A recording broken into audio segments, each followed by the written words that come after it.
प्यारे साथियों नमस्कार। कैसे हैं आप सभी प्यारे साथी? उम्मीद करता हूं आप सभी लोग बहुत अच्छे होंगे, शानदार, स्वस्थ, जबरदस्त, जिंदाबाद होंगे और आप सभी प्यारे साथियों की पढ़ाई बहुत अच्छी चल रही होगी।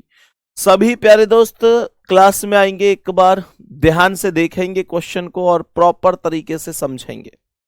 मेरे प्यारे साथी एक बार सभी प्यारे दोस्त जल्दी जल्दी से क्लास में आ जाइए। आप सभी को बहुत सारा प्यार, सभी को वेरी गुड मॉर्निंग। जल्दी जल्दी से आएंगे, क्वेश्चन देखेंगे आपके सामने है। हर हर महादेव, ब्रिज किशोर, संदीप, संगम सिंह, ज्योति यादव, अनु, साक्षी यादव, आयुष, मंजू, शीतल, रोहित, विशाल, मनीष, अंकित पाल, रोशनी, संजय कुमार, मीनू यादव, सभी का बहुत बहुत स्वागत है। जल्दी जल्दी से आएंगे। गोविंद कुमार, बरखा, सृजल, इंद्रेश, ऋषभ, शालिनी, प्रिया, संगम सिंह, अनुपम, धर्मपाल सिंह, महेश, धर्मेंद्र, सभी का बहुत बहुत स्वागत है आज की इस क्लास में। सभी प्यारे साथी एक बार जल्दी जल्दी से आ जाएंगे और उम्मीद करता हूं कि आप सब बहुत अच्छे होंगे। क्वेश्चन को ध्यान से समझेंगे क्या कह।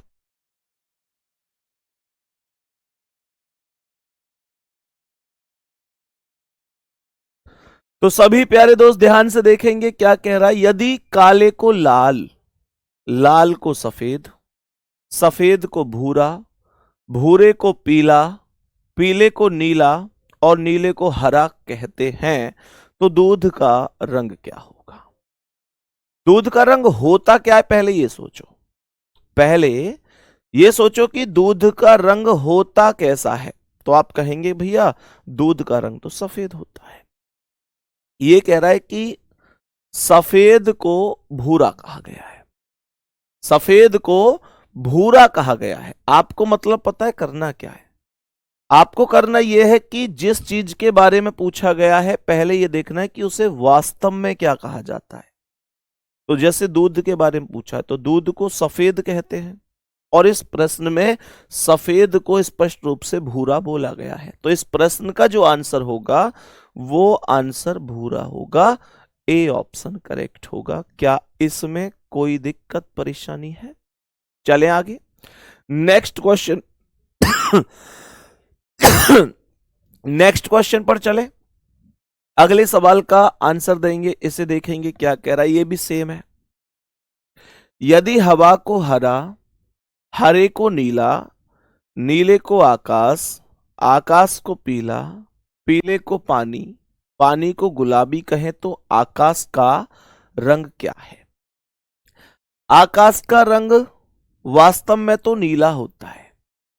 आकाश का रंग वास्तव में तो नीला होता है, पर उसने नीले को आकाश ही बोल दिया है। उसने नीले को आकाश ही बोल दिया है। तो मेरे प्यारे दोस्त बताओ जल्दी क्या आंसर होगा? जल्दी से बताएंगे मेरे सभी प्यारे साथी। मैंने क्या बोला यहां पर? मैंने कहा कि आकाश का रंग माइंड में क्लिक करो कि कैसा होगा। तो हम कहेंगे कि यार आकाश का रंग तो नीला होता है, लेकिन उसने नीले को क्या बोला है? नीले को आकाश बोला है। अब देखो कुछ बच्चे गलती कर रहे हैं, वो कह रहे हैं आकाश को पीला कहा गया है तो पीला आंसर होगा। मेरे भाई आकाश को क्या कहा गया ये नहीं पूछा, आकाश का रंग क्या होगा वो पूछा है। और आकाश का रंग आकाश नहीं होता, आकाश का रंग नीला होता है, इसलिए नीला को क्या कहा गया है वो आंसर होगा। बात समझ में आ रही है? और नीले को आकाश कहा गया है, तब इस क्वेश्चन का जो आंसर है वो आकाश हो जाए। ये बात समझ में आई या नहीं आई? जल्दी से बोलेंगे सभी प्यारे दोस्त, जल्दी से बताएंगे एक बार क्या बात समझ में आ रही है। मेरे सभी प्यारे साथी यहां तक बताएंगे, कोई दिक्कत परेशानी? जल्दी बताओ भाई थम्स अप करके कितने लोगों का आंसर एकदम करेक्ट हुआ है। मेरे सभी प्यारे दोस्त बताएंगे कितने साथियों का आंसर एकदम करेक्ट हुआ है। नेक्स्ट क्वेश्चन पर चलते हैं। अब बताएंगे इसका क्या आंसर है। देखो मैंने कल आपको ऐसे कुछ क्वेश्चन कराए भी थे, हालांकि अभी ये वो नहीं है, अभी ये अलग है। तो ये नॉर्मल, ये इंग्लिश में ही दिया है, पिछले जैसा ही है। क्लॉक को टेबल कहा जाता है, टेबल को पेपर कहा जाता है, पेपर को पेन कहा जाता है, पेन को ग्राइंडर कहा जाता है, ग्राइंडर को आयरन कहा जाता है। तो टाइम किस में देखा जाएगा? माइंड में पहले आप लोग ये देखो, माइंड में ये सोचो कि टाइम वास्तव में किस चीज में देखा जाता है। मेरे प्यारे दोस्त मुझे बताएंगे कि जो टाइम होता है वो किस चीज में देखा जाता है। तो टाइम टाइम टाइम टाइम देखा जाता है घड़ी में, घड़ी यानी कि क्लॉक में। और इस प्रश्न में क्लॉक को क्या कहा गया है? टेबल कहा गया है। कह रहा है ना कि क्लॉक को टेबल कहा जाता है, क्लॉक को टेबल कहा जाता है। तो इस प्रश्न का आंसर टेबल ही होगा। ऑप्शन नंबर ए पर ही लिखा हुआ है, यही करेक्ट आंसर हो जाए। बाकी मेरे प्यारे दोस्त कोई दिक्कत हो तो बताइए। और तुम्हें एक खुशखबरी दूं, बताओ कितने लोग चाहते हैं कि तुम्हें मैं एक खुशखबरी दूं। हालांकि अभी खुशखबरी फाइनल नहीं है, लेकिन फाइनल होने की कगार पे ही खड़ी है। कितने लोग चाहते हैं बताओ? इस प्रश्न का आंसर बताओ पहले मेरे सभी प्यारे गुड्डा, इस प्रश्न का आंसर बताएंगे। कह रहा है मड को वाटर, वाटर को हीट, हीट को गैस, गैस को एयर, तो एयर को फायर। तो मछलियां कहां रहती हैं? मछलियां रहती कहां हैं? मछलियां कहां रहती हैं? मछलियां रहती हैं वाटर में। और मेरे प्यारे दोस्तों वाटर को हीट कहा गया है, तो यहां पर मेरे प्यारे साथी ये ए ऑप्शन करेक्ट आंसर हो जाएगा। ए ऑप्शन करेक्ट आंसर हो जाएगा। चलो सब लोग कह रहे हैं जी खुशखबरी दीजिए। पहले खुशखबरी ये है कि आपकी जो टोटल वैकेंसी है यूपीएसआई में, टोटल वैकेंसी जो है उनमें उम्मीद ये है कि 2000 वैकेंसी और बढ़ सकती है। बहुत जल्दी आपको ये चीज देखने को मिल सकती है, ठीक है। और मुझे लगता है कि 2000 वैकेंसी बढ़ने का मतलब है कि तुम्हारे सिलेक्शन की संभावना और ज्यादा बढ़ जाना। क्या पता उन 2000 में ही हमारा नाम हो। क्यों भाई? मतलब जितनी टोटल है उनमें प्लस 2000 और होने की संभावना है, प्रबल संभावना जिसे कहते हैं। बहुत जल्दी इसका एक पॉजिटिव रेस्पॉन्स देखने को मिल सकता है, ठीक है। ये एक खुशखबरी है और मुझे लगता है आपके लिए सुबह सुबह इतनी बड़ी खुशखबरी मिल जाए तो अपने आप में बहुत बड़ी बात है। चलो नेक्स्ट क्वेश्चन पर आते हैं। बताएंगे इसका आंसर क्या है। मतलब मैंने ये नहीं कहा कि बढ़ गई, मैंने कहा प्रबल संभावना है मेरे प्यारे साथी, बढ़ने की पूरी पूरी उम्मीद है। चलो मेरे सभी प्यारे दोस्त बताएंगे इस प्रश्न का करेक्ट आंसर क्या होगा। सवाल को ध्यान से समझना। मास्टर को कैसे लिखा जाएगा ये पूछ रहा है। मास्टर में प्रयोग होने वाले सभी शब्दों को ऊपर लिख चुका है ऑलरेडी, तो वहां से बस देख के ही बना रहा है कि भाई मास्टर को कैसे लिखा जा सकता है। बात समझ में आ गई।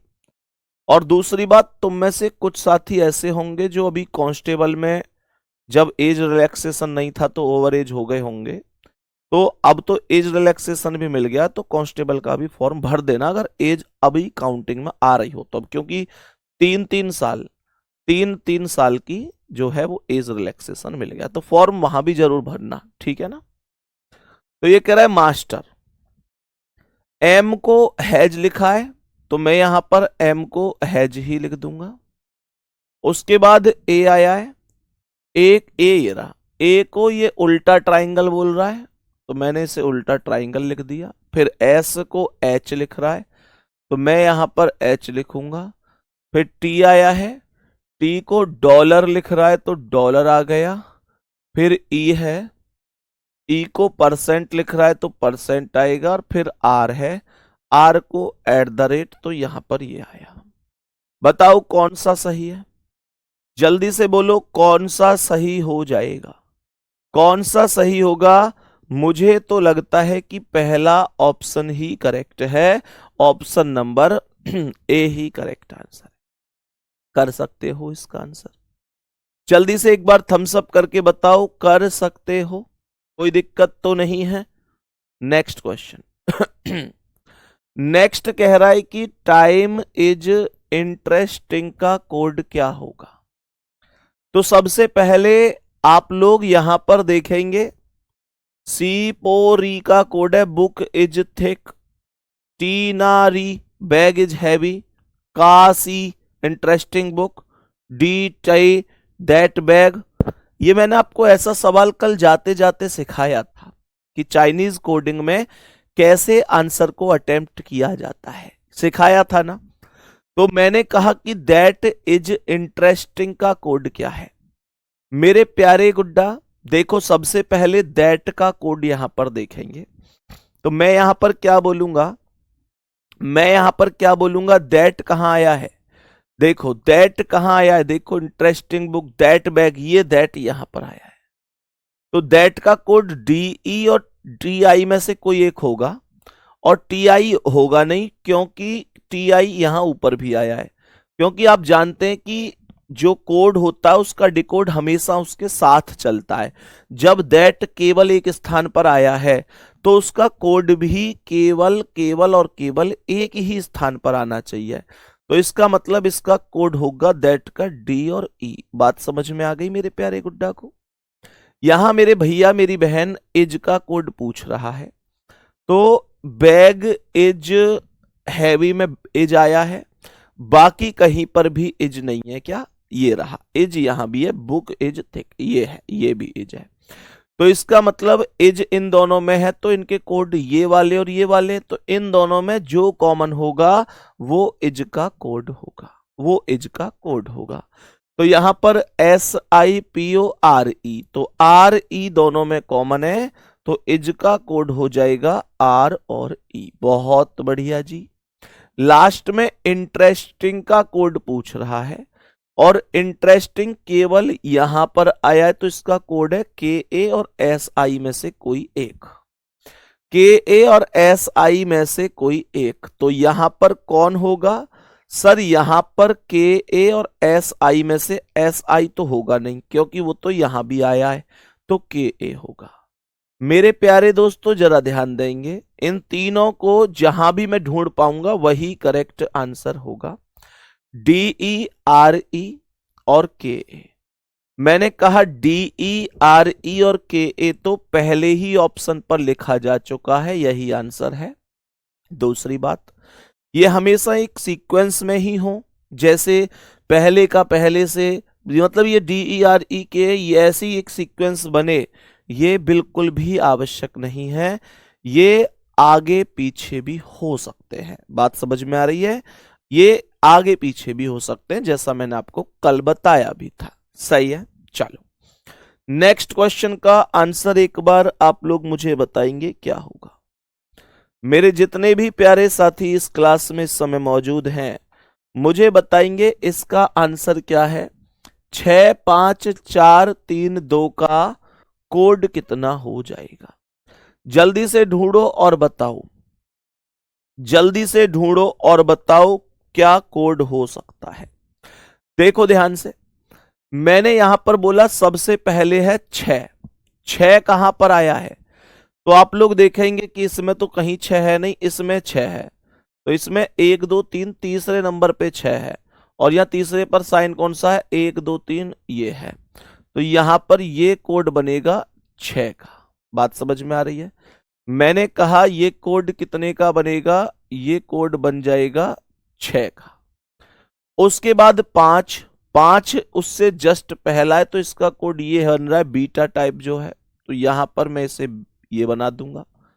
फिर 4 यहां दूसरे स्थान पर है, तो उसका कोड ये अनंत वाला साइन है, तो इसे बना दूंगा।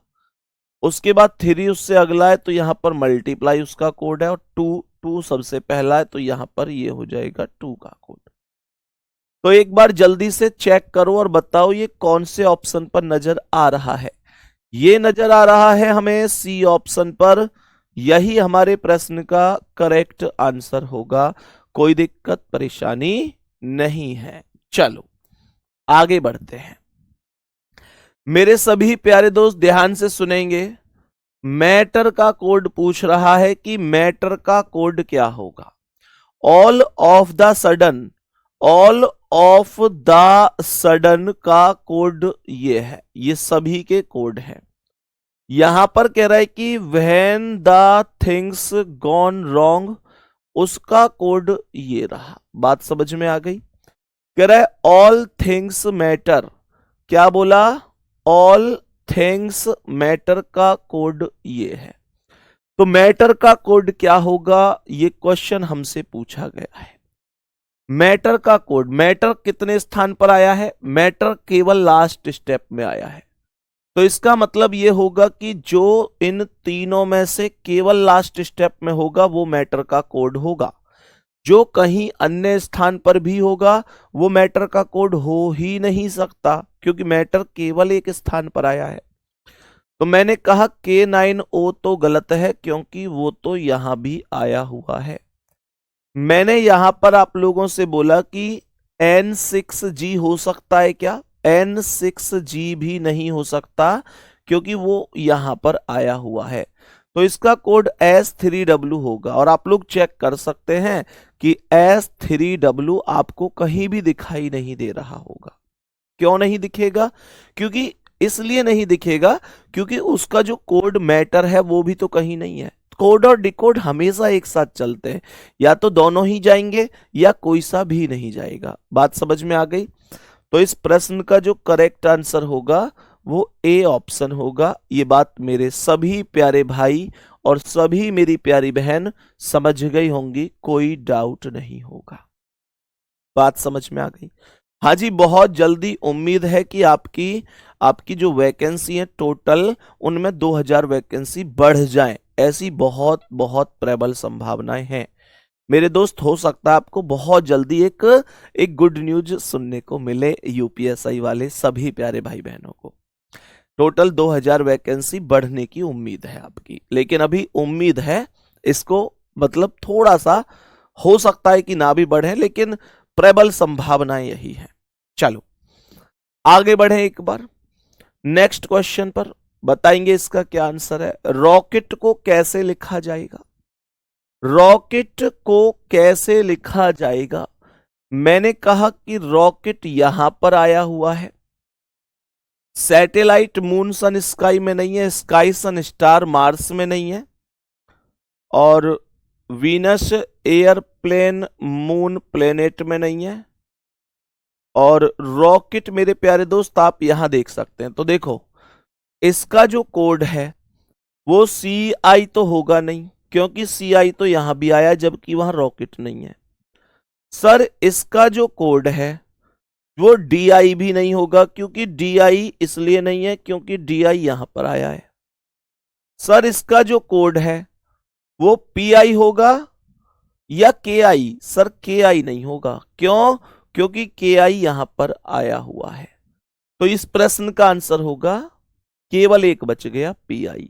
आप लोग चेक कर सकते हैं सवाल में कि आप लोगों को, अब मेरे प्यारे गुड्डा आपके सवाल का आंसर ये तो 3 ये ऑप्शन गलत हो गए। मैं उम्मीद करता हूं मेरे सभी प्यारे दोस्त ये बात समझ गए होंगे, सभी मेरे प्यारे भाई बहन ये बात समझ गए होंगे। कोई दिक्कत परेशानी नहीं होगी, कोई दिक्कत या परेशानी नहीं होगी। सभी को उम्मीद ऐसी है कि कोई भी दिक्कत आपको नहीं होगी। सी ऑप्शन करेक्ट आंसर है। नेक्स्ट क्वेश्चन कह रहा है इज का कोड बताना है, जल्दी से चेक करेंगे। कह रहा है इज का कोड बता दो कि इज का कोड क्या होगा।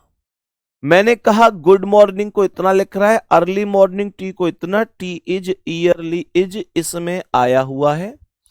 तो इज का कोड SERETU में से कोई एक होगा।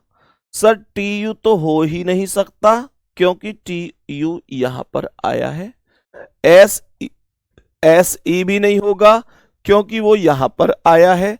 तो बच कौन गया, केवल RE, केवल RE यही क्वेश्चन का द फाइनल आंसर है, यही फाइनल आंसर है। क्वेश्चन ऐसे हो जाएंगे, बताओ जल्दी जल्दी। ये क्वेश्चन आप लोग कर सकते हो ना।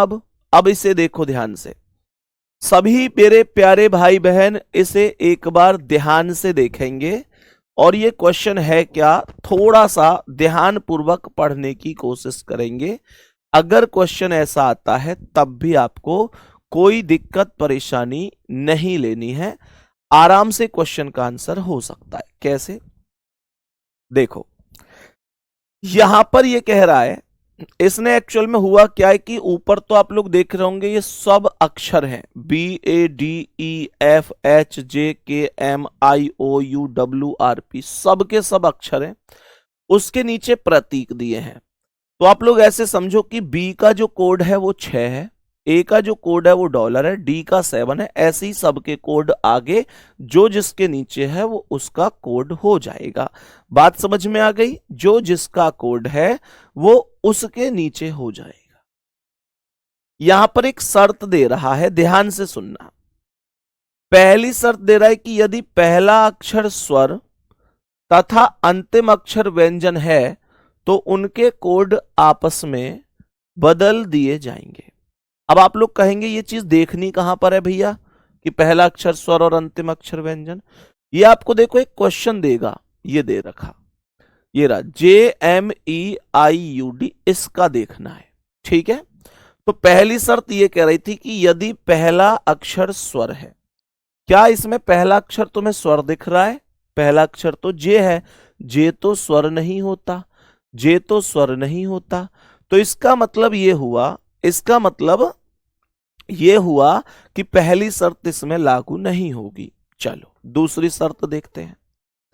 कह रहा है यदि पहला तथा अंतिम दोनों अक्षर व्यंजन है, क्या बोला? पहला तथा अंतिम दोनों अक्षर व्यंजन है तो उन्हें दिए गए कूट से कूटबद्ध करें। देखो, पहला और अंतिम दोनों व्यंजन है, तो इसमें पहला और अंतिम व्यंजन है, तो इसका मतलब दूसरी शर्त लग रही है। लेकिन क्या लास्ट भी लग रही है? पहला अक्षर व्यंजन तथा अंतिम स्वर, इसमें अंतिम स्वर, तो ये भी नहीं लगेगी। तो दूसरी शर्त वाली बात इसमें मानी जाएगी। और दूसरी शर्त कह रही कि उन्हें दिए गए कूट से कूटबद्ध करें, यानी जो उनका कोड है नॉर्मल वही कोड लिख दें। बात समझ में आ गई? तो चेक करेंगे एक बार। यहां पर जे और डी, जे का कोड कितना है? जे का 2 है, डी का 7 है, तो मैं यहां पर 2 लिख दूंगा, यहां पर 7। सर बाकी का क्या करना है? बाकी तो वैसे भी समान ही रहने हैं, उनमें कोई बदलाव होगा ही नहीं। तो यहां पर MEIU, एम का कोड कितना है? परसेंट, तो एम पर मैं परसेंट लिख दूंगा। ई का कोड कितना है? 8, तो यहां पर मैं 8 लिखूंगा। फिर आई का कोड कितना है? 3, तो यहां पर मैं 3 लिखूंगा। फिर यू का कोड कितना है? कॉपीराइट, तो यहां पर मैं कॉपीराइट लिख दूंगा। मेरे सभी प्यारे दोस्त क्या ये बात समझ गए? 2% 83 कॉपीराइट 7, ये ए ऑप्शन पर लिख रहा है। मेरे प्यारे दोस्त बात यहां तक बराबर हो गई होगी, सबको समझ में आ गई होगी। थम्स अप करो भाई, थम्स अप करो एक बार कि भैया बिल्कुल समझ में आ गई। अब गलत नहीं होने देंगे, शर्त के हिसाब से चलना है। जैसे जैसे शर्त बोलती हुई जा रही है वैसे वैसे अपना काम करते हुए जाना है। बात बराबर है यहां तक? नेक्स्ट क्वेश्चन पर आ जाओ। देखो ये क्या है, यहां पर ये नॉर्मल ही है, इसमें डायरेक्ट बस देख के ही लिख देने कि कुछ संख्याओं को इस प्रकार अक्षर दिए गए हैं और इन अक्षरों को दर्शाने वाली संख्या कौन सी है। तो इसमें तो बहुत ज्यादा आसान है, कुछ शर्त वर्त भी नहीं दी गई है, ये तो डायरेक्ट बस उठाना है, देखना है और लिखना है। आया ना? मैंने कहा पी का कोड क्या है? 5 है, तो पी का कोड मैं 5 लिख दूंगा। मैंने कहा ए का 2 है, तो ए का 2 लिख दूंगा। क्यू का कितना है? 7, तो क्यू का 7। एम का कितना है? एम का 0 है, तो 0 लिखूंगा। सी का कितना है? 4, तो 4। 52704, 52704 बी ऑप्शन करेक्ट आंसर है। मैंने कहा बी ऑप्शन करेक्ट आंसर हो जाएगा। सभी प्यारे दोस्त समझे इस चीज को? बताओ जल्दी से, सभी प्यारे दोस्त समझे इस चीज को? कोई दिक्कत या परेशानी तो नहीं है? नेक्स्ट क्वेश्चन पर आते हैं। यहां गुड्डा आपको पढ़नी पड़ेंगी सारी चीजें। यहां पर आपको बिल्कुल वैसा ही सवाल है जैसा थोड़ी देर पहले मैंने सिखाया था। यहां आपको ये सभी समीकरण को समझना है, चीजों को देखना है। जैसे यहां पर आप देख सकते हैं, ये इसने पूरा का पूरा वही है कि यहां पर ऐसे समझ लो अक्षर नीचे दिए हैं, उनके प्रतीक ऊपर दिए हैं, उससे कोई फर्क नहीं पड़ता, ऊपर भी दे सकता है, नीचे भी दे सकता है। मैंने कहा ये फर्स्ट शर्त है, ये सेकंड शर्त है, ये थर्ड है, लेकिन इनमें से शर्त लागू कौन सी हो रही है ये हमको देखना पड़ेगा। जैसे क्वेश्चन कहाँ है, क्वेश्चन ये है कि इसने कहा है कि इसका कूट क्या होगा। तो आप लोग देखो क्या है, ये कह रहा है कि यदि पहला घटक एक प्रतीक है।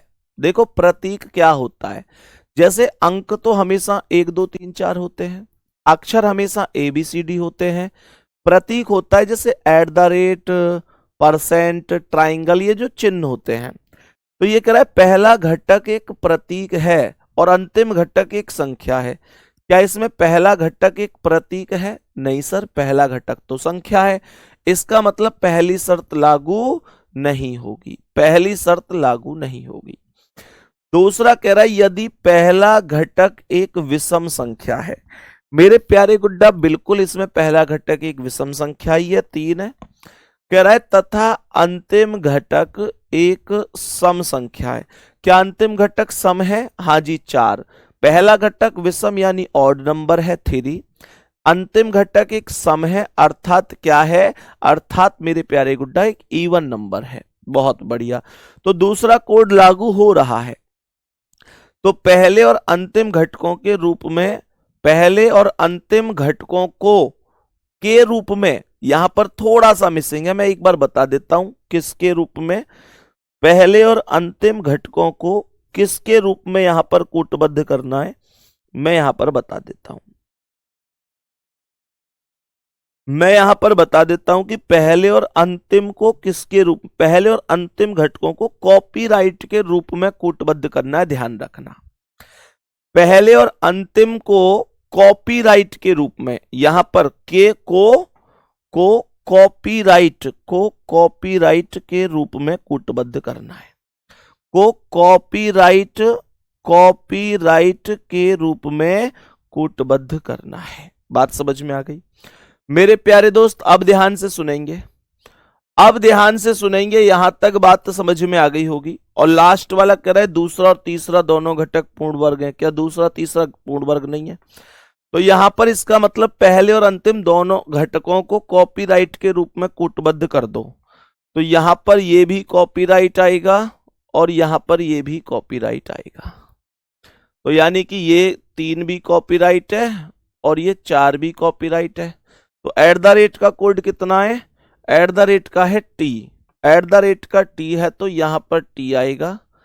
और वैसे भी आप लोग देख सकते हैं कि कॉपीराइट पहले और लास्ट में केवल D ऑप्शन में है और कहीं पर तो मौजूद है ही नहीं। तो इस T को भी आप लोग लिखो ना लिखो कोई खास फर्क तो नहीं पड़ता, कोई खास फर्क तो नहीं पड़ता। आपको ये समझ में आना चाहिए कि यहां पर कॉपीराइट और यहां पर कॉपीराइट से एक ही ऑप्शन शुरू है और वो ऑप्शन है ऑप्शन नंबर D। क्या ये बात तो समझ में आ गई हमको? सभी मेरे प्यारे साथी बोलेंगे क्या इतनी सी बात हमको प्रॉपर तरीके से समझ में आ चुकी है? हम अब आगे बढ़ेंगे, नेक्स्ट क्वेश्चन पर आएंगे। यहां पर भी एक बार ध्यान से देखो कि कौन सी शर्त लागू हो सकती है।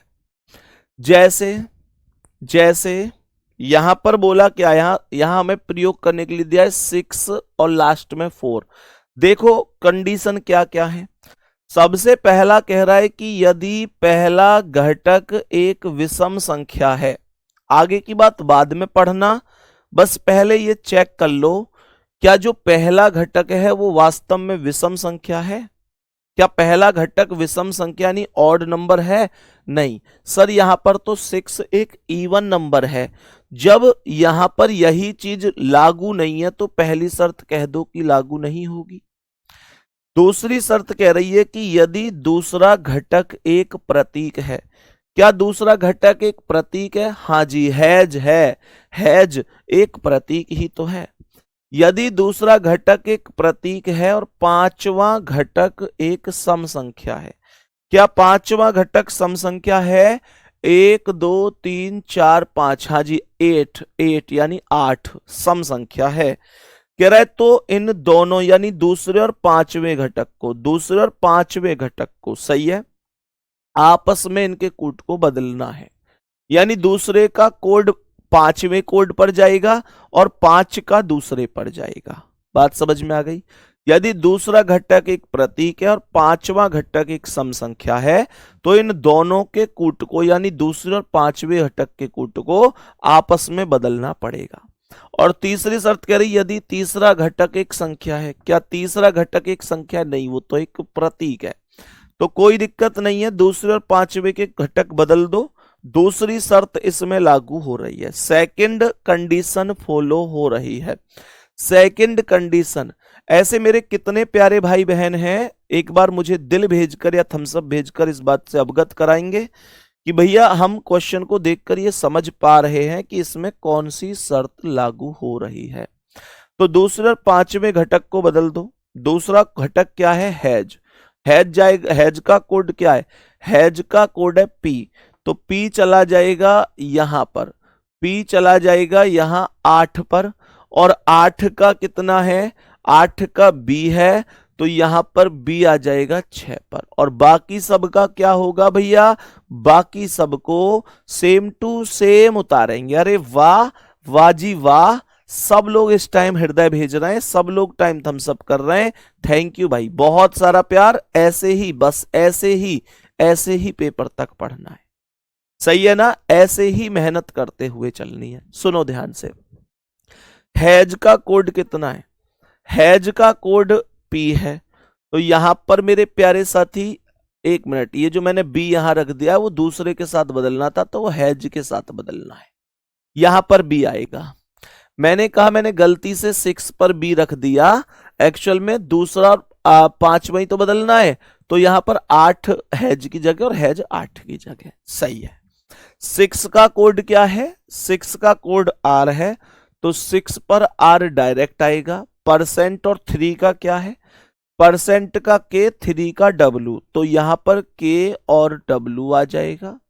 उसके बाद 5 हैज 4, 5 का कितना है? जी, हैज का पी, जी और पी, जी और पी। लास्ट में 4 का कितना है? यू है, तो यहां पर यू आ जाएगा। आर बी के डब्लू, आर बी के W, P G P U. Correct answer क्या है मेरे प्यारे साथी? बी ऑप्शन है। बी ऑप्शन राइट जवाब है। बी ऑप्शन इस क्वेश्चन का परफेक्ट आंसर होगा, कोई दिक्कत नहीं है। चलो नेक्स्ट क्वेश्चन पर चले। नेक्स्ट क्वेश्चन की ओर बढ़ते हैं, इसे देखेंगे। ये लास्ट क्वेश्चन है हमारे इस कोडिंग डिकोडिंग टॉपिक का। उसके बाद आपको उम्मीद ये है कि कोडिंग डिकोडिंग में दिक्कत नहीं आएगी। देखो इसमें क्या हो सकता है, इसमें क्या हो सकता है मेरे प्यारे साथियों, ध्यान से समझना मेरे सभी प्यारे दोस्त, ध्यान से समझना। क्या इस प्रश्न का कोड बन सकता है? मैं इसके कोड भाषा को भी यहां पर आप लोगों को बताऊंगा कि इसमें कौन सा कोड आपको यूज करना है। मैं आपको बताऊंगा इसमें कौन सा कोड आप लोगों को अभी यूज करना है, क्योंकि वो अभी इसमें लिखा हुआ शायद नहीं है ना? चलो कोई बात नहीं, यहां पर इसमें लिखा ही नहीं गया क्या? अच्छा ठीक है, आपको जो कोड बताना है ना वो ऊपर दिया है, ये रहा, लिखा गया है 472938। पहली शर्त कह रही कि यदि संख्या के पहले और अंतिम दोनों अंक विषम अंक हैं। तो मेरे प्यारे साथी, क्या इसमें पहले और अंतिम दोनों अंक विषम है? पहला 4 है, लास्ट का 8 है। सर क्या ये दोनों ऑड हैं? क्वेश्चन लिख रहा है, ये रहा क्वेश्चन, ये रहा क्वेश्चन। सर यहां पर तो पहला और अंतिम दोनों सम है, विषम नहीं है। विषम नहीं है ना? ठीक है, तो मेरे प्यारे साथी मैं कहूंगा कि ठीक है, पहली शर्त लागू नहीं है। कह रहा है यदि संख्या के पहले और अंतिम दोनों अंक सम हैं तो दोनों को जेड के रूप में कोडित किया जाना चाहिए। मुझे बताओ, पहला और अंतिम दोनों सम ही तो हैं? हाँ बिल्कुल। और तीसरी कह रही है पहले और अंतिम में से एक विषम है, कोई सा भी विषम नहीं है, तो शर्त नंबर 2 लागू होगी। शर्त नंबर 2 लागू होगी। सवाल कह रहा है दोनों को जेड के रूप में कोडित करना है। मेरे प्यारे भैया जी, तो इसका मतलब 4 पर जेड आएगा और 8 पर भी जेड आएगा। मैंने कहा 4 पर जेड और 4 पर जेड और 8 पर भी जेड आएगा। मुझे आप लोग ये बताओ कि 7 का कोड कितना है? टी है, तो यहां पर ये टी आ गया। मैंने यहां पर बोला 7 का कोड टी आ गया, कोई दिक्कत नहीं है। मैंने यहां पर बोला 2 का कोड कितना है? 2 का कितना है? एम है, एम आ जाएगा यहां पर। मैंने कहा 9 का कितना है? 9 का है डब्ल्यू, और 3 का कितना है? 3 का है एन, तो यहां पर आ जाएगा एन। बात समझ में आ गई? तो मैंने कहा Z T M W N Z, Z T M W N Z, C option right answer है। मेरे सभी प्यारे दोस्त बताएंगे क्या बात समझ में आ चुकी है? कोई दिक्कत परेशानी तो नहीं है? प्यारे गुड्डा, इससे बाहर कोडिंग डिकोडिंग कुछ होता नहीं है, इससे बाहर कोई क्वेश्चन आपका जाएगा नहीं। 50 क्वेश्चन मैंने कोडिंग डिकोडिंग के आपको कराए हैं। आप लोग जितनी प्रैक्टिस चाहो उतनी प्रैक्टिस करिए मेरे प्यारे साथी। इस टाइप के और ऐसे सवालिए खुद भी मेरे दोस्त, मेरे भाई आपकी प्रैक्टिस के लिए उपलब्ध हैं आपकी अपनी किताब तर्क ज्योति में। रीजनिंग की जो किताब है तर्क ज्योति, मैं तुम्हें बता दूं, तुम लोगों के प्यार से, विश्वास से मेरे प्यारे साथी, ये इंडिया की सबसे ज्यादा बिकने वाली किताब है रीजनिंग की, सबसे ज्यादा बिकने वाली। आप लोग कहेंगे कि भैया हो सकता है मैं झूठ बोल रहा हूं, लेकिन आप लोग मेरी बात मत मानना। आप लोग अमेज़न और फ्लिपकार्ट पर जाकर देख लेना मेरे प्यारे दोस्त, जाकर एक बार देख लेना। मात्र एक दिन में ट्रेंडिंग में चलने वाली बुक है ये। बाकी आप लोगों से मैं ये बिल्कुल नहीं कह रहा कि आप लोग खरीदिए, क्योंकि आप लोगों को तो मैंने निःशुल्क उपलब्ध करवा दी है। बस इतना जरूर कहूंगा कि पढ़िए, इतना नहीं कहूंगा कि भाई खरीदो, लेकिन इतना जरूर कहूंगा पढ़ो। सर अगर खरीदेंगे नहीं तो पढ़ेंगे कैसे? गुड्डा आप पढ़ सकते हैं एप्लीकेशन पर, मैंने आपको ये बैच फ्री में दी हुई है। ये किताब मैंने फ्री में दी हुई है, आप लोग एक बार चेक कर लेना। जो आप लोगों की चैप्टर वाली जब आप लोग रीजनिंग पर क्लिक करते हैं ना बैच में, तो आप लोगों को एक पूरी लिस्ट खुलती है टॉपिक की, तो उसमें सबसे ऊपर संदीप सर रीजनिंग बुक के नाम से ही आपको फोल्डर मिल जाएगा तर्क ज्योति किताब का, और इसकी पूरी की पूरी पीडीएफ। मतलब मैंने आपके बैच में कोई ऐसा नहीं किया कि एक टॉपिक या 2 टॉपिक या 3-4 टॉपिक दे दिए हों, पूरी की पूरी बिल्कुल फ्री में वहां पर उपलब्ध करा रखी है। सही है? शायद कुछ लोगों को हो सकता है पता ना हो, तो मैं बता देता हूं, आप वहां से इस किताब को देख सकते हैं, क्वेश्चन की प्रैक्टिस कर सकते हैं गुड्डा। ठीक है? बाकी फिर कुछ लोगों के मन में ये भी चीज आती है कि भैया हमें ये किताब अगर वैसे ही मिल जाए किताब के तौर पे, कुछ लोग होते हैं कि पीडीएफ से पढ़ना पसंद नहीं करते हैं। भाई मैं तो केवल सुझाव दे सकता हूं, तो वो अपने किसी भी नजदीकी बुक सेलर के पास जाकर ये किताब खरीद सकते हैं, फिर कोई दिक्कत नहीं है। उसमें आप जानो, बुक सेलर जाने, वो लगभग 180 रुपए के आसपास की देगा। लेकिन मेरा मानना फिर भी यह है कि खरीदने की आवश्यकता नहीं होनी चाहिए, क्योंकि आप लोगों के पास पीडीएफ के तौर पर उपलब्ध है, और पीडीएफ से आप डेली प्रैक्टिस करोगे, कभी 20 क्वेश्चन कभी 30 क्वेश्चन टारगेट बना के, तो खरीदने की जरूरत ही नहीं पड़ेगी। ठीक है ना? बाकी मेरे प्यारे दोस्त आराम से आप लोग इस किताब से प्रैक्टिस करिए, कोई दिक्कत नहीं है। जिस दिन आपका पेपर होगा, ये विश्वास रखना अपने भाई का, ये विश्वास रखना, इससे बाहर कुछ नहीं जाएगा। दूसरा, आप लोगों के बड़े लिमिटेड जो टॉपिक हैं वो बचे हुए हैं। इस महीने में हमारा पूरा सिलेबस कंप्लीट हो जाएगा। मुझे ये बताओ, आप सबसे एक चीज और पूछनी थी कि जो 10 बजे आप लोगों की पॉलिटी की क्लास होती थी, क्या वो होती है अभी? एक बार चेक करना पंडित जी। वो मुझे लगता है सिलेबस कंप्लीट हो गया है ना? मेरे सभी प्यारे दोस्त जरा बताएंगे कमेंट करके कि जो 10 बजे पॉलिटी की माननीय दिग्विजय सर की क्लास चलती है वो समाप्त हो गई है ना? सिलेबस शायद कंप्लीट हो गया है, मेरी सर से बात हुई थी तब शायद 1-2 दिन का बोल रहे थे, तो अब हो गया होगा। उसके बाद में बातें नहीं हो पाई हैं। तो यूपीएसआई में चेक कर लो एक बार। हो गई ना? हाँ, क्योंकि मेरे बाद अभी 11 बजे ही क्लास है, तो अब नहीं होती है वो क्लास। तो क्या ऐसा किया जा सकता है कि मेरे प्यारे साथी इस हमारी क्लास को, जो हमारी ये रीजनिंग क्लास है, कि लगभग 1.5 घंटे तक हम लोग चला सकें? अगर आप लोग सब सहमत हैं तो क्या ये संभव है कि कल से हम अपनी क्लास को अकॉर्डिंग टू जरूरत, मतलब जितनी हमें आवश्यकता है, कि जैसे 1 घंटे की आवश्यकता है तो एक, कभी कभी 1.5 घंटे भी अगर क्लास लेनी पड़ जाए, टॉपिक कुछ ऐसा हो जाए या कुछ भी, तो मैं इस वजह से पूछ रहा हूं कि फिर हम लगभग 10:30 तक ये क्लास, क्या आप पढ़ पाओगे आप मेरे साथ 1.5 घंटे? तो फिर हम 1.5 घंटे कंप्लीट कर पाएंगे, ठीक है ना? उससे क्या है कि हमारा सिलेबस भी जल्दी हो जाएगा और चीजों को हमें बिल्कुल जितनी आवश्यकता अनुसार है वो सारी की सारी पढ़ भी लेंगे। ठीक है, तो थोड़ा सा ऐसे ही चलेंगे कल से। इस क्लास का टाइम 10:30 बजे तक का रखेंगे, ठीक है जी? ये आपको एक सूचना देनी थी। तो बाकी मैं कल आपको एक लिस्ट भी दिखा दूंगा कि आपके क्या क्या टॉपिक बचे हुए हैं, कैसे हम उनको पढ़ने वाले हैं, और फिर कल 10:30 बजे तक हम लोग ये क्लास कर रहे होंगे। ठीक है भैया जी, मिलते हैं आप से कल। तब तक के लिए थैंक यू। आज की क्लास उम्मीद करता हूं बहुत परफेक्ट आपको समझ आई होगी। धन्यवाद, नमस्ते।